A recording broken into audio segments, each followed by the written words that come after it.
Well, it's been a long time since I've actually made a legitimate video. I think aside from the shorts, it was probably the update video on the E55 when we took the motor out. But nonetheless, let me give you guys a short update on that car. It will be at the end of this video because I know people are probably asking where the car's at, but I'll give you guys an update later. But let's talk about this. So I bought a new car, and no, first thing I'm going to answer is this is not replacing the E55. It's not going to happen.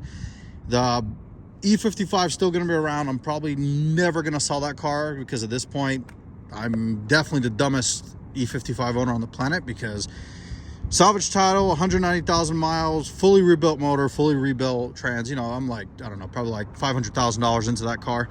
But, you know, whatever, regardless. But this is the daily. So I needed a daily driver because if you guys, didn't know, it was a shocker to me that if you modify your E55 and start making like nearly 600 horsepower, that you would start getting 8 miles to the gallon.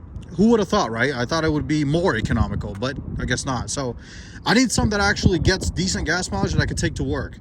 And first things first, you guys are going to say is, I know what this is. This is a twin turbo V8, and yes, it is. But this twin turbo V8 also gets about 18 miles to the gallon in the city. So I needed something, like I said, that definitely is going to do better gas mileage, but I also didn't want to sacrifice my, the fact that it's not going to be as luxurious as the E55, because that's what I love about the E55. It's so versatile. It's a very fast car, and it's also very luxurious. And I looked around a lot. I thought about getting a Golf GTI, maybe like Focus RS, stuff like that. And I drove a few of them, but at the end of the day, it's just, I don't know. They're not just, they don't fill the need. I mean, I guess you could say that way. And I wanted something that also looks really good. So I was starting to look at Porsche Panamera. I actually almost bought one, a hybrid Panamera that needed a battery replacement. I know. But I actually ended up getting sold out underneath me, kind of a scummy, seller guy out here in Vegas. So regardless, whatever. Then I was looking at an Audi A7 and very quickly realized that I don't want to do timing chains because those timing chains are on the back of the motor. And I was also looking at Audi S4. It has the same motor, supercharged V6, same issues. So I said, forget it. And then this thing popped up.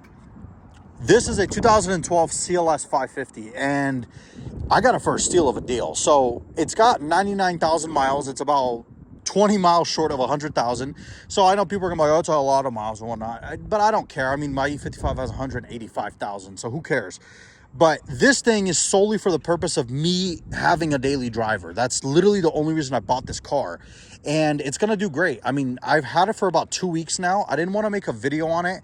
Actually, no, not 2 weeks. What am I talking about? It's been like a week and 2 days. I'm getting my time length wrong. But I didn't want to make a video on the car right away because I was like, let me drive it for a week and see how I like it. And I got to report back and say I love the car. So, like I said, I wanted something that looked really good. And I think the second generation of the CLS is one of the prettiest cars Mercedes ever made. It's aggressive, and it's also very sleek at the same time. I mean, you have that big front grille with the big star in the front, of course. You have the daytime running lights when they're on. It looks really cool. I'm not sure if they're going to turn on if I unlock it. No, they're not. So it is what it is. But regardless, it has daytime running lights down there. And, of course, the headlights are also daytime running lights. So it looks really sexy when it's on and when it's driving. And like I said, I didn't really get to pick the color that I got because this was a really good deal and I just couldn't pass it up. You guys know me.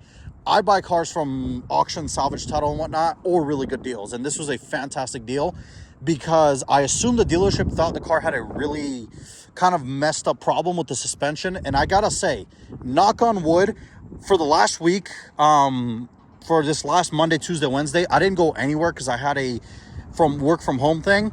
And I didn't drive the car at all. And they thought that the suspension would like drop, when it's bad. The car has never dropped. And it's stayed like this the whole time I've had it. So that's really good. I mean, maybe it does have an issue, but it rides really good. It doesn't drop. So who knows? I don't know. But yeah, like I said, 2012, 99,000 miles. It's about to be 100 probably today. And it's honestly a solid car. As you guys know, the 550s, these have a 4.7 liter twin turbo V8. I'll show you guys that in a minute. But this one also has, so I actually at first thought these were some aftermarket wheels, and they are, but it turns out these are replica wheels. So if you guys notice, these look like the AMG wheels that would come on this car, and they are, or a replica of them, I guess, because I looked up this company, and the company's called Mandris or Manduris. I'm not sure how you pronounce it, but they do replica Mercedes wheels. So you could buy replica wheels of, I don't know, those awesome CLS 63 AMG wheels that sell those. They sell these.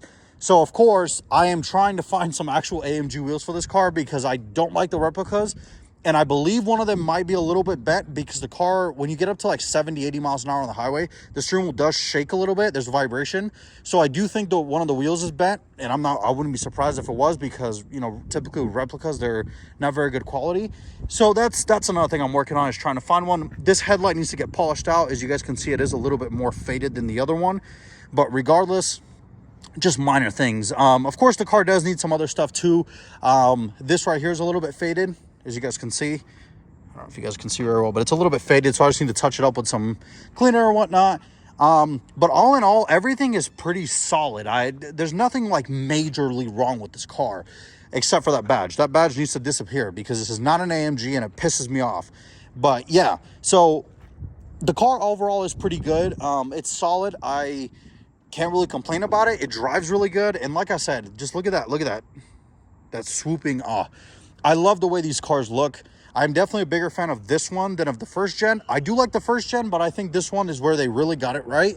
I also think this looks better than the new one. So maybe that's controversial, but I think out of all the 3 CLS generations, the second generation is definitely the best looking one, especially the AMG. I was almost gonna buy one of those, but realized very quickly that I didn't want to make $600 a month payments on a $30-something thousand car. So yeah, but this is awesome. I mean, it's very quick. It's actually pretty quick, surprisingly. I mean, factory it's rated at 405 horsepower, and at first you're kind of like, whatever, it's a big car, right? It's kind of heavy. I tell you guys, when you step on this thing, it moves. Like, it's not as fast as the E55, obviously, but for a daily driver, this is plenty fast. Of course, it does have keyless entry and keyless go, so in my pocket's the key. You can just come up to it, it unlocks. Now, you guys know I'm not the biggest black interior fan, but it is what it is. So it is a full black interior. It's in pretty good condition. You do show some signs of wear here and here just a little bit, but overall there's no rips. The headliner is not sagging like on my E55 or anything. It's a pretty good, you know, it's a nice interior. It's definitely not the one I would have gone with. They did sell a Designo white one. I wish I could have gotten it, but I mean, beggars can't be choosers, I guess. So like I said, this was a great deal, so I'm not really too worried about that. But honestly, I really like the interior as well on this car. I do have to say that complaint about, you guys know how I've always complained that the W212 is a shittier interior than the 211 because of the materials. And in the E-Class, that's kind of true. But in this one, I feel like they kind of clean up the act. So in the CLS, you don't have that kind of cheap stuff. I mean, there is plastic, of course, like this stuff is plastic, but the dashboard has stitching on it all over the place. The doors have stitching on them, which is really cool. It's just, it feels a little bit higher quality than the E-Class does. And I don't know why, maybe it's just because of the design, but as you guys can see, 99,090 miles, so it's about a flip over to 100. Honestly, really nice. Very, you know, very nice interior. Feels really high quality, makes you feel like you're a boss in here. But of course, let's fire it up for you guys. So foot on the brake, keyless go. So let me turn off the radio because I don't want it to connect to my Bluetooth. But as you guys can see, no lights, no nothing. The car runs great, drives great. I've had no issues with it since I have got it last week. And I love the turbo flutter. I'm thinking about doing some mods to it. Nothing crazy because it is my daily. But I think I might want to do a downpipe and maybe like a mild exhaust on it so I can hear the turbo spool better. And I gotta do some stuff to the intake runners up to, or not the runners, just, you guys will see when we pop the hood. But pretty nice car. Of course, it has heated seats. That's pretty cool. It does have the cooled seats as well, or ventilated. That's awesome. Another little thing that I have to address is when you turn this on, you guys can hear that. It's the blower motor. It's starting to go out. So I just need to take it out, clean it a little bit or whatever. But honestly, pretty good. As I said, the air suspension works pretty good. The whole infotainment system works pretty good. I just turned it off because I don't want it connecting the Bluetooth to my phone while we're trying to film. But yeah, sunroof works really good. I guess it's a solid car. Like I said, I really like it. And I've always wanted kind of a second gen CLS. And this thing was just the right price at the right time. But let's go ahead and pop that hood and let me show you guys exactly what's hiding underneath there. So there she is, the heart of the beast. So if you guys don't know what this is a 4.7 liter twin turbo V8. It's not a 5.5. The CLS 63 had a 5.5, but this is a 4.7. And honestly, it's solid. From the week that I've driven it, this thing is really quick for obviously my daily driver. And I really like it. And I've been getting good mileage. Like, my job is about 12 miles away from the house, and I routinely will get like 18, 19 miles a gallon because I baby the car. I don't, every once in a while I'll step on it. But aside from that, I drive like a grandma with this thing, not like the AMG.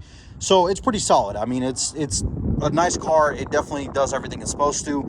The only thing I got to change, I said, is this stuff. So apparently this is really common for these to rip.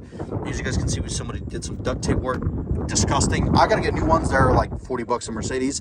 So I was going to go buy some new ones, and I'm going to do a full service on it. I'm going to do oil, transmission service, plugs, just because I don't know when the last time it's been done. And we'll see. The plan is for right now to keep it for a while, but hey, if somebody comes around with the right offer for this car, I'll sell it.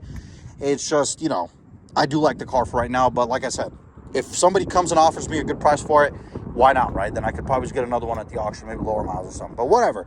So I do like the car, and that's the new daily. It's definitely something I've wanted for a while, and I'm glad that I finally was able to get my hands on one of these, because if you guys don't know, a lot of these things are going for like 20, maybe a little bit less depending on miles and everything, but I got it for a lot less than that. I don't really want to mention how much because I don't know, it's kind of my private thing, but I love the car. It's awesome. It drives great, and yeah.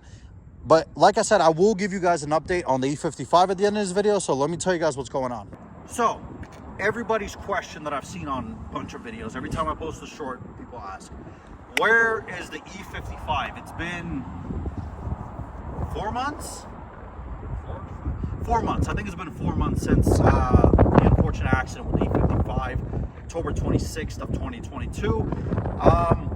It's almost ready. That's all I'm gonna say, because I don't want to say a date and then not work, because the whole project on the E55, and I don't want to say too much because I want to make a dedicated video when the car's done telling you guys exactly what happened and what I had to do with it. But basically what had happened was we just rebuilt the whole motor. So we had, parts issues. I couldn't find bearings for like a month. Now we fired it up and it's got a fixed pulley, and the supercharger's making some noise. So I got new bearings in from the supercharger. So I'm just waiting on my dad to put it back together. He's working on another car because my car, I told him it's not a priority whenever he finishes it. So I'm just waiting on that. He just needs to put the supercharger back on and just get it back going. It does run. You guys saw that video. The car runs. It sounds fucking mental, but it runs, and I'm super excited to drive it. I cannot wait. And then I just have to touch up some stuff on the interior because you guys know, weirdly the passenger airbag blew, so I had to change the whole top part of the dash. Thank you, Mercedes, for making it a two-piece dash. So I changed that over, but I had to do some modifications because the dash we got didn't have the parking sensor stuff. So it's just, we had to do some stuff to it, but all in all, we did a good job. I just have to get like some plastic stuff that broke when we took the dash apart, but the car will be done soon. I'm hoping maybe a week or two. I mean, don't hold me to my word because I don't know. Like I said, I told my dad the car's not a priority, so whenever he's done with it, whenever, that's, whatever. But yeah, it will be coming back. I apologize for this fucking wind noise. Every time I try to film a video, there's always wind noise in Las Vegas because it's the middle of the desert. But let me know down below what you guys think, and I look forward to seeing you in the next video. The E55 will be back, and I cannot wait. We're gonna go hunting for Mustangs, Camaros, Hellcats, whatever, because this thing's a monster. It's got, I don't want to spoil it, but let's just say we did some stuff to the car that it will probably be north of 600 wheel at this point. So I'll see you guys in the next video. Thank you so much for sticking with me for these past couple of months. But yeah, here's the new car. Tell me what you guys want to see on the CLS, because I'm gonna do my usual top 5 things I love and hate about the car. We're gonna race it against my friend's. He's got a brand new Golf GTI, like a Mark 8 2022 or 23, whatever it is. And we're gonna race. I think this thing's gonna, pummel him, but we'll see. And of course, we're gonna do some stuff to it. Maybe a mild exhaust, just make it sound a little bit more aggressive. Nothing crazy like the A55, but let me know down below, you guys, and I look forward to seeing you in the next video. Take it easy.